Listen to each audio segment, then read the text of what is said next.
Everyone, আমি রিঙ্কি আর তোমরা দেখছো শ্রেয়া গোমনি ডেলি ব্লগ। আশা করছি সবাই সুস্থ আছো, ভালো আছো, আর আমিও কিন্তু খুব ভালো আছি। আর এখন ঘড়ির কাঁটায় কিন্তু 11:15। মাম্মামকে নিয়ে যাচ্ছি স্নানে। অনেকটা দেরি থেকে আজকের ভিডিওটা স্টার্ট করলাম। আর আজকে তোমাদেরকে দেখাবো কচুরলতির রেসিপিটা, খুব শর্টকাটেই, যেটুখানি আমি মায়ের থেকে শিখেছি। তো চলো দেখিয়ে নি। প্রথমে তেলের মধ্যে কালো জিরে ফোড়ন দিয়ে দিল একটু হাতে ঘষে, তার মধ্যে পেঁয়াজটা দিয়ে হালকা ভাজা ভাজা হতেই কচুর লতিটাকে দিয়ে দিল। এবার এটা হালকা করে একটু নাড়াচাড়া করে নিয়ে একে একে মশলাগুলো দেবে। আচ্ছা বলো তো, কে কে কচুর লতি খেতে ভালোবাসো? আমার কিন্তু খুব ভালো লাগে, আরো যদি চিংড়ি মাছ দিয়ে হয়। আচ্ছা, এখানে মশলা বলতে তেমন কিছু না, কিন্তু একটু নুন, হলুদ, জিরে গুঁড়ো, আর এদিকে দিয়েছে একটু লঙ্কা পেস্ট। আমাদের যেহেতু ঝালটা খুব কমই খাওয়া হয়, তো সেই জন্য অল্প করে লঙ্কা পেস্টটা দিয়েছে, দিয়ে ব্যাস ঢাকা দিয়ে দিল। কিছুক্ষণ পর এটা খুলে একটু চিনি দিয়ে দিল। এটা কিন্তু মিষ্টি মিষ্টি খেতে বেশ দারুণ লাগে। শুধু ঘটিরা কিন্তু মিষ্টি খায় না, বাঙালরাও কিন্তু মিষ্টি খায়। হ্যাঁ, অবশ্যই সব জিনিসে পরিমাণ মতন। ঘটি কি বাঙাল কি, আর মিষ্টি যে কোনো জিনিসে দিলে না দেখবে তার টেস্টটাই চেঞ্জ করে দেয়। ব্যাস, তারপরে সামান্য পরিমাণ একটু জল দিয়ে ঢাকা দিয়ে দিল নাড়াচাড়া করে। এবারে এটা আর কিছুক্ষণ পর নামিয়ে নেওয়া যাবে। অলরেডি কিন্তু ভালোই সেদ্ধ হয়ে গেছে। আর এদিকে ভাতও বসিয়ে দিয়েছে মা, আর আমি চিকেনটা ধুয়ে পরিষ্কার করে কিন্তু এখানে জল ঝরাতে বসিয়ে দিয়েছি।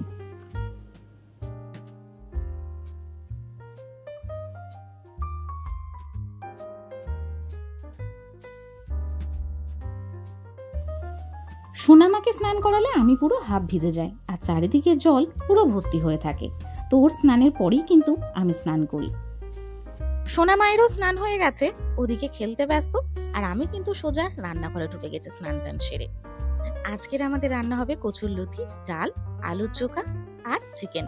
আর দিদি আসার কথা আছে, সেই জন্যই চটপট করে রান্নাটা সেরে নিচ্ছি।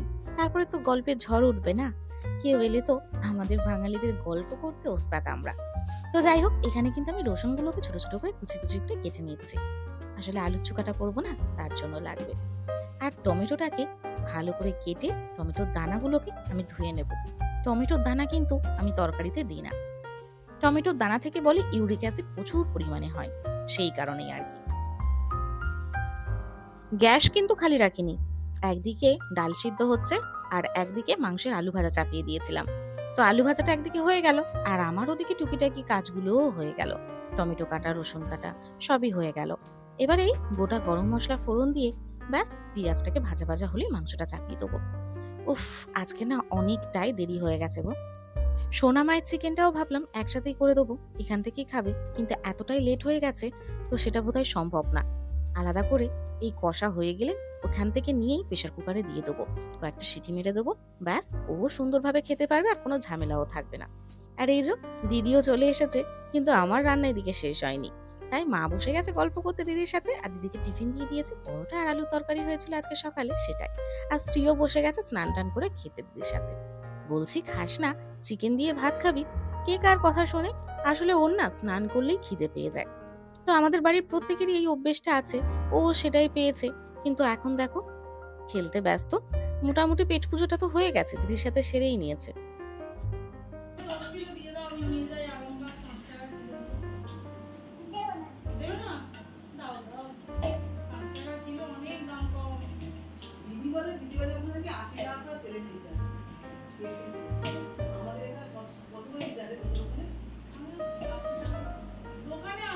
তো এদিকে তো সবাই গল্প করতে ব্যস্ত, আমিও রান্না করতে করতে গল্প করছি। কিন্তু এই যে সোনামার মাংসটা তাড়াতাড়ি করে বসিয়ে দিলাম। শুধু সোনামার না, প্রেশার কুকারে বাবার মাংসটাও দিয়ে দিয়েছি। বাবা তো আবার সেদ্ধ না হলে হবে না, সেই জন্য একসাথেই দুজনারটা দিয়ে দিয়েছি। তো তাড়াতাড়ি করে 4-5টা সিটি পড়তেই আমি নামিয়ে নিয়েছিলাম। ব্যাস সোনামাকে খেতে দিয়ে দিয়েছি একদিকে, কেননা খুব টেনশন হচ্ছিল গো, অনেকটাই দেরি হয়ে গেছিল। আর বাবার জন্যও আমি বাটিতে করে তুলে রেখেছিলাম। তো আর এই যে এদিকে আমার কিন্তু মাংস কষা একদম পুরো রেডি। দেখতেই পাচ্ছ কালারটা পুরো চেঞ্জ হয়ে গেছে, আর তেলটাও কিন্তু খুব সুন্দরভাবে ছেড়ে দিয়েছে। আর এদিকে আমি একটু গরম জল করে রেখেছিলাম, সেই জলটাই মাংসের মধ্যে দিয়ে দিলাম। আলুগুলোও দিয়ে দেবো। তো একসাথে সবকিছু ভালোভাবে সেদ্ধ হোক, জলটা আরেকটু পরিমাণ লাগবে, বুঝে শুনে দিয়ে দিলাম। আর এদিকে প্রেসারে ভাবছো কি বসিয়েছি। সোনামা তো মাংসটা খেয়েছে, কিন্তু মা বললো বাবা খেতে পারবে না, তুই আর একবার সিটি মার। তো তো সেই জন্য মাংসগুলো দিয়ে আর একবার সিটি মারতে বসিয়ে দিয়েছি। আস্তে আস্তে হোক, আমি এখন নামাবো না, যতক্ষণ খুশি ধরে হোক। ভালো করে সেদ্ধ না হলে বাবা খেতে পারবে না, সেই জন্যই আর একবার বসিয়ে দিলাম। এবারে চলো চট করে আলু চোখাটা তৈরি করে নেওয়া যাক। প্রথমে সর্ষের তেল দিয়ে কড়ার মধ্যে একটু লঙ্কাটা ভেজে তুলে নিলাম। এবারে চলো যে ছোট ছোট করে একদম কুচি কুচি করে রসুনটা রেখেছিলাম, সেই রসুনটা দিয়ে দিলাম তেলের মধ্যে। ভালো করে রসুনটা ভাজতে ভাজতে আমি এদিকে আলু সিদ্ধটা শুকনো লঙ্কা দিয়ে মাখিয়ে নিয়েছি। রসুনটাও ভাজা হয়ে গেছে, দেখতেই পাচ্ছ খুব সুন্দর কালার এসছে, আর গন্ধটাও কিন্তু খুব সুন্দর বেরিয়েছে। চলো এবার রসুনটাও আমি তুলে নেবো। এর মধ্যে এবারে যে পেঁয়াজ কুচিয়ে রেখেছিলাম, সেই কুচনো পেঁয়াজটাও ভাজা করে নেবো।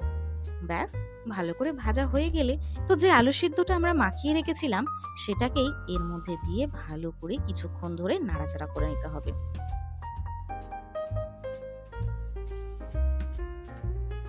ব্যাস, তাহলেই দেখবে একদম আলুর চোখা কিন্তু রেডি। দেখতে যেরকম সুন্দর হয়, খেতেও কিন্তু বেশ দুর্দান্ত হয়। তো এটা কিন্তু আমার, রনির, ছোটুর প্রত্যেকেরই খুব ফেভারিট। হ্যাঁ, তবে কিন্তু বাবার আলু সিদ্ধ আলাদা মাখিয়েছি, ভেবো না ওই আমাদের সাথে করেছি, তাহলে আর দেখতে হবে না। একটাও চিৎকার চেঁচামেচি বাইরে যাবে না, সব আমার ওপর ঝাড়বে। অত ঝাল বাবা খেতে পারে না, সেজন্য আলাদা করে একটু মাখিয়ে রেখেছি, একদম অল্প একটু ঝাল দিয়ে। হ্যাঁ, রসুন ভাজাটাও দিয়েছি আর পেঁয়াজ ভাজাটাও দিয়েছি, কিন্তু কড়াতে নাড়িনি, আলাদা করে মাখিয়ে রেখে দিয়েছি। ব্যাস, ওটাই বাবাকে দেবো, আর আমাদের জন্য আলাদা করে করে নিলাম। ব্যাস, যে ঠাকুর যে ফুলে সন্তুষ্ট সেইভাবেই করি। বাবা দরকার নেই অত, দেখলে তো মাংসটাও সোনামার সাথে দিয়েছিলাম, কোনো ঝামেলার দরকার নেই। আমাদেরটা একটু ঝাল হলেও কোনো অসুবিধা হবে না, কিন্তু বাবাটা ঝাল হলে বাবা খেতেই পারবে না, সেই কারণে আর কি।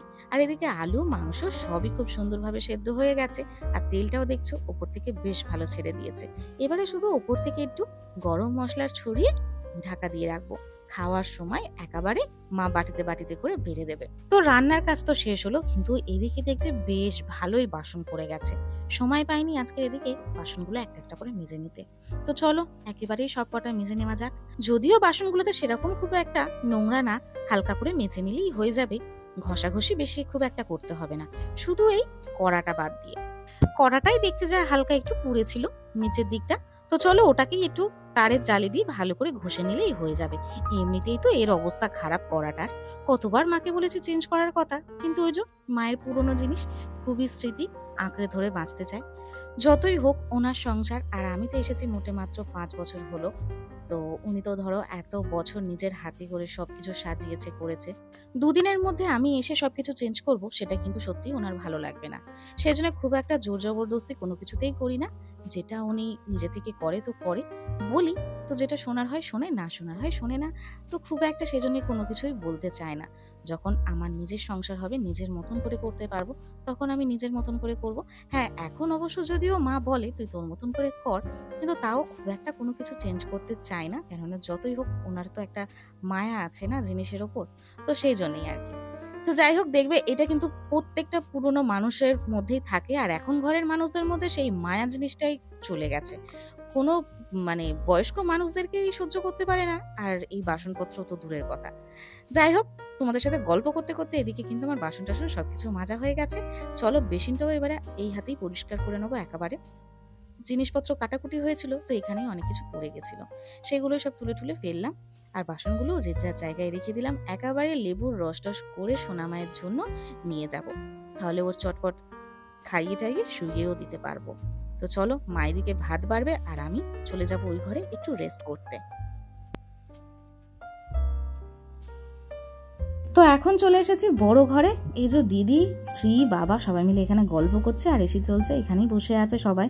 আর বড় পিপি আছে বলে ওই জন্য এইখানে চুপ করে বসে আছে, খেলছে বড় পিপির সাথে, আর না হলে কিন্তু আমার পেছন ছাড়তো না। আসলে সেরকম খুব একটা কেউ আসে না তো, আর কেউ এলে থাকেও না, আর দিদি আজকের এসেছে আছে, সেই জন্য ও খুব ভালো একটা সঙ্গী পেয়ে গেছে।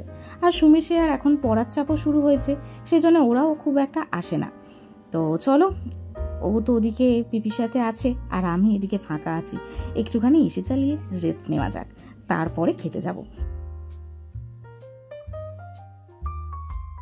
অলরেডি কিন্তু ঘড়ির কাঁটায় 2টো বাজে, আর আজকের আমার এখনো পর্যন্ত ভিডিও পোস্ট করা হয়নি, আসলে সময় পাইনি। আর এই যে একটাই যেহেতু মোবাইল, একটা দিয়ে ভিডিও করতে হয়, একটা দিয়েই পোস্ট করতে হয়, তো এদিকে ভিডিও করছিলাম বলে পোস্ট করতেও পারিনি। তো যাই হোক, চলো এক্ষুনি মা ডাক দেবে, ততক্ষণ একটু শুয়ে রেস্ট করে নেওয়া যাক। আর এই যে রান্নাঘরে ঢুকলে না কোথা থেকে যে এত পিঁপড়ে কামড়াই বুঝে পায় না, সারা রান্নাঘরে পিঁপড়ে ভর্তি আর কুটুস কুটুস করে কামড়াতে থাকবে। আর এদিকে দেখো আমার নখের অবস্থাটা কি করেছে খালি, এটা কবে উঠবে আমি নিজেও জানি না, দেখলেই বিরক্ত লাগছে। আর নখটাকেও কেটে দিতে হবে, কি বিচ্ছিরি লাগছে দেখতে। আমাদের কিন্তু খাবার টেবিলে ডাক পড়ে গেছে, তো চলে এসেছি খেতে। কি কি রান্না হয়েছে সেটা তো তোমরা জানো, তো চটপট খেয়ে নেওয়া যাক। আর তারপর আমি কিন্তু একটা টানা ঘুম দিয়েছিলাম দিদির সাথে শুয়ে। আর এখন যে ভিডিওটা দেখছো এটা কিন্তু অনেক পরের ভিডিও ক্লিপ। হ্যাঁ, প্রায় সেই তখন সন্ধ্যে 7টা 7:30 বাজে। মা চা আর এই সিঙ্গারা আর খাস্তা কচুরি নিয়ে এসে দিল, আমি বসে বসে ওটাই খাচ্ছিলাম। বাবা সন্ধ্যেবেলা টিফিনের জন্য এনেছিল, তো অলরেডি হাফ খাওয়া হয়ে গেছিল। তারপর ভিডিওর কথা মনে পড়লো, তখনই ভিডিও শুরু করলাম। আর এই যে গরম গরম চা, একটু চুমুক না দিলে কিন্তু মাথাটা ছাড়ে না সন্ধ্যের সময়। তবে সিঙ্গারাতে কিন্তু প্রচুর পরিমাণে গ্যাস করে। ওই যে কথাই আছে, লোভে পাপ আর পাপে মৃত্যু, সেই হয়েছে আমাদের অবস্থা। জেনে শুনেও পাপগুলো করে ফেলি। আর আজকের কিন্তু সোনামা আমাকে একটুও বিরক্ত করেনি সন্ধ্যে থেকে, কেননা দিদির সাথেই ব্যস্ত ছিল। আর এই যে খাওয়া দাওয়া কমপ্লিট করে নাইট ড্রেস পরে চলে এসেছে তোমাদেরকে টাটা করতে।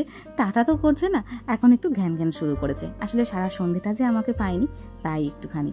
তো মা চলে গেছিল ওকে শোয়াতে, আর এখন ঘড়ির কাঁটায় কিন্তু 10টা 20। আমি আর দিদি খাবার নিয়ে বসে পড়েছি, চিকেন, পেঁয়াজ আর রুটি। ব্যাস, চলো খাওয়া তো শুরু করবো। তার আগে দিদির চলে এসেছে ফোন। আসলে ফোন করেছিল দিদির মেয়ে পাখি, ওকে নিয়ে আসেনি, মেয়েটাকে নিজে একা একা চলে এসেছে। আসলে ওর পড়াশোনা আছে সেই জন্যই আনেনি আর কি। খাওয়া দাওয়া কমপ্লিট করে আমি চলে এসেছি ঘরে। আর এখন বেশ একটা ঘুম পাচ্ছে, কিন্তু ঘুমালে তো হবে না, এখন করব এডিটিং। আর সেই ঘুমাতে ঘুমাতে 12:30 1টা বাজবে। তো চলো আজকের মতন ভিডিওটা এখানেই শেষ করছি। ভালো লাগলে জানো তো কী করতে হবে, তাও বলে দিচ্ছে, লাইক, কমেন্ট আর শেয়ার করো। আর কে কোথা থেকে দেখছো সেটা কিন্তু অবশ্যই জানিও। আর যারা যারা আমার চ্যানেলে নতুন তারা প্লিজ চ্যানেলটাকে সাবস্ক্রাইব করতে ভুলো না। সবাই সুস্থ থেকো, ভালো থেকো। নেক্সট ভিডিও নিয়ে খুব শীঘ্রই দেখা হচ্ছে। এখনের মতন tata, bye bye, good night.